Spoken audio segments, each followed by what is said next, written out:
आप सेटिंग में चले जाएं। इसमें आपको अगर पैच का आइकन शो नहीं हो रहा तो आपने रिमोट से आप 4 दफ़ा 6 दबाएं, आपका पैच का आइकन शो हो जाएगा।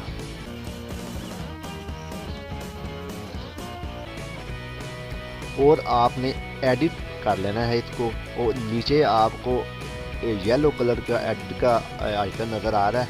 आप अपने रिमोट से येलो बटन पर आप क्लिक करें, सबसे ऊपर जो येलो बटन है इस पर आप क्लिक करें तो आपकी सेटिंग निकल जाएगी। ये देखें जी, ये सेटिंग आ गई। इसमें आपने सर्विस आईडी और 22 की सिर्फ चेंज करनी है, इसके अलावा आपने कुछ भी नहीं चेंज करना। ये ले जी, मैं ये चेंज कर रहा हूँ।